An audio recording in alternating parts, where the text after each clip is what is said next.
So do you know if your class that you want to choose in Crystal Atlan is a meta team? Well, personally, I think you can use all of them. However, there are some that outshine others.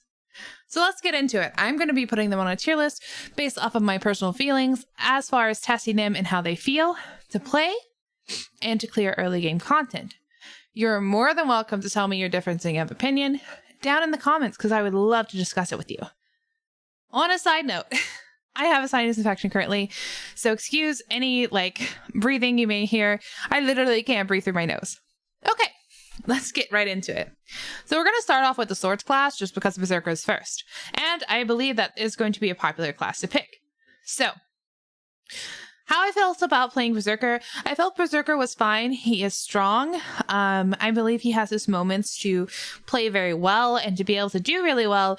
But his overall clear early, as well as the other member of the Swordsman class, felt kind of lacking and a little bit slow on the clear. So with that being said, I'm going to put Berserker at A. That being said, for Magi Blade, I do feel like he gives a little bit more just because he's more ability based than Berserker is. But considering his clear was still just as slow, I'm just going to stick him here with Berserker. Note that every one of these categories is not in order at all. Just take it for what it is.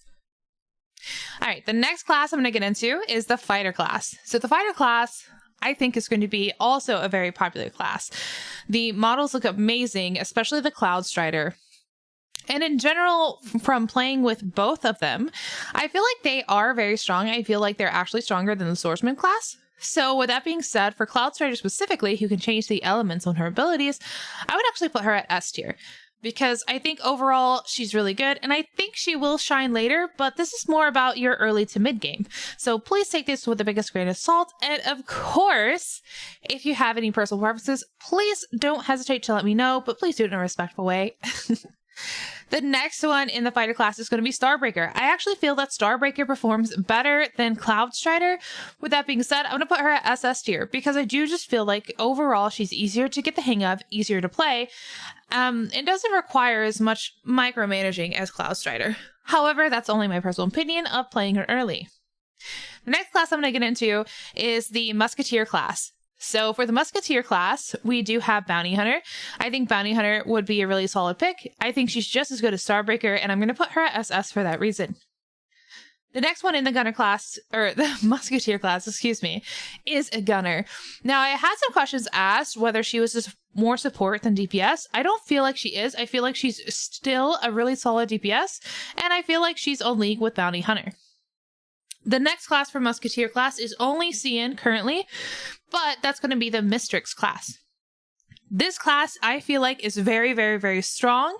And I think that when this class comes out, it's going to be a very, very popular pick. So with that being said, I'm going to put her at SSS tier. The next class is going to be our Magistrate class, so Magic. And the first one we have is Elementalist. I believe that Elementalist is pretty solid and can be pretty strong. His clears felt really nice. Not as nice as I would say as the others on SS tier. So with that being said, I'm going to stick him down at S.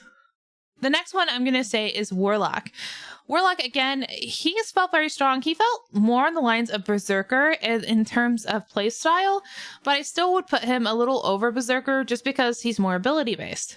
That being said, I'm sticking him at S. And the last one for the Magistrate class would be the Magician. The Magician is the newest class that they announced for Global, to my knowledge. And the Magician feels amazing to play. He's a lot of fun.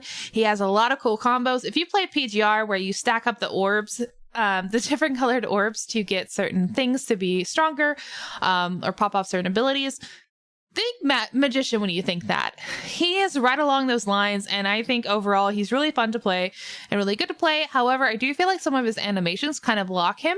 So if you're not careful, you can actually get steamrolled a little bit. So that being said, because of the animation locks that I sometimes ran into, I'm going to put him at SS, but I do still believe that overall he's really strong and has very heavy carrying potential later. The next class I'm going to go is we're going to talk about Puppeteer. So first we have Scytheguard. Scytheguard is one of the only support classes that I've actually ran into doing a study of their abilities. However, this might change as I go into and do more guides, but for now, they're the only ones that I've seen that is actually a straightforward supporty class as you get their abilities leveled up. They can shield, they can heal, offer a lot of benefits for their team. So for that being said, and them being one of the only really support classes in the game, I'm going to put them at SSS tier because they are actually really good. The next one is going to be Sword Maiden. Sword Maiden felt fine to play. The Puppeteer style of play is actually really nice in general, and one of the most funnest classes I think I played out of all of them. But because of how she is, in terms of damage output versus the other subclass that I'm going to go over, I'm going to stick her at SS tier. And the last class for Puppeteer that's not going to be offered global is called Glaciette. Glaciette feels amazing to play. I actually really enjoy that class, and I think people are going to have a lot of fun with it when it goes live on global. So on sheer damage output and fun to play, I'm going to put her SSS. Okay, so the next two classes aren't on global yet. So we're going to talk about the assassin class because I was asked about that earlier today. There is an assassin class that's on CN, and the subclasses are Mirage and Spectre. They are very strong. I don't think you could go wrong with picking either. So that being said, I believe though I would put Spectre still on SS. He is very strong, but doesn't feel as good to play in my opinion as Mirage. But I am going to put Mirage at SSS because he does feel really good to play, and I really enjoyed playing him a lot. And the last class is going to be Inventor. So if you like robots, if you like being able to have little towers to shoot things, this is the class that's going to be coming out at some point in time. The first one is Empirica. Empirica will summon basically turrets that can shoot and put out a whole bunch of different abilities. And I'm saying that because it's a lot. And overall, I feel like her damage output is really nice. And in a team-based scenario, she'll be really good to place her turrets down and offer a lot of consistent damage. But I still don't think she offers as much consistent damage as the others in SSS. So I'm putting her at SS.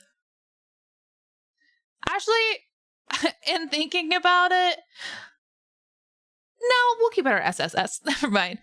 Okay, and then the last one is Rhapsodia. Rhapsodia, if you played Overwatch, aka Diva, or you played Marvel Rivals, aka Penny, think of it like that. She gets in a big mech. It's not all the time. There are some points in times where she's not, but it's most of the time she's going to be in her big mech doing a lot of beefy damage. She can handle her own very well. However, her combat is a little slow. I do believe it'll pick up late game, but for the early and mid game, it is a little bit slow. So because of that, I'm also going to stick her at SS. So this is my rating. I know we have 2 at A, but none of them feel bad enough to be at B. I think, honestly, they're all really solid choices, no matter which way that you go. If your whole hangup is because there are some classes, well, actually all the classes are locked by a particular gender role, and that is a make or break for you to play that role, that's completely understandable. And with that being said, if you're wanting to play a male class, and you're kind of on the fence because you wanted to play, like, say, Gunner, or you wanted to play Puppeteer, but you're like, nah, I really just want to play a guy, though. My recommendation, personally, based off of play style and how they feel to play, I would focus on the Magistrate class, because you do have the Magician, who is very much magic-y based, but if you're thinking, I kind of like the Berserker, but kind of, on the fence, then I would recommend Warlock, because Warlock, while they're not super similar, they do kind of feel a little bit similar, like 10% or so. I don't really know exact percentage, but they do feel similar to play. So in that case, I would recommend you guys to play Warlock in the Magistrate class. Also, Elementalist in the Magistrate class is also a very solid option and a very good pick personally for me. And actually, in hindsight, thinking about it, I think I might actually move Cloud Strider up to SS, because I actually do feel like her late game potential is actually better than her early mid game potential. So I'm just going to stick her up there for now. Yeah. And then also keep in mind, if you are someone that's interested in playing only male-based roles, in the future we will have an assassin class that is only for males. So that's something else you can consider too. And of course, if you're a female, you have the choice of the 3 different classes. You have puppeteer, you have fighter, and you have my brain just you have musketeer. So you do have a wide variety of options in terms of how it goes there, and then there will be an adventure class later on if you like the more cutesy style character. So what do you guys think of this tier list? Do you agree with it? Do you not agree with it? Is there something you wish I had added or moved into a different place? Please let me know below. I'd love to have a discussion with you, but please be respectful. This is not about going after someone with pitchforks and knives. My opinion is just that. It's just an opinion based off my play style and how I like to play and my experience with the game. But I would love to hear about what your ideas are and what you like, as well as I am uploading, gameplay videos for these characters to compare the different classes on my YouTube. So far I have Puppeteer and Fighter, but I'm looking to have all those classes out before the release date. So look for those if you're interested to see the damage comparison between the characters, because all of these damage comparisons are done at the same level for the subclasses, and everyone in the subclass has the same gear. So for example, I already have a Puppeteer one out that has Glaciette, Scythe Guard, and Blade Maiden all together. They all have the same gear except for their weapons. So you can see what their damage comparison is at a 2-minute mark and how you feel about that. Of course, they're not perfect because I'm not min-maxing their combos or anything. I am just throwing stuff at wall and playing how I would play normal combat. So let me know if you guys like this video. Please leave a like, comment, subscribe if you liked it. And of course, like I said, discuss with me below if you have a difference of opinion. All right, I'll see you guys in the next one. Bye, everyone.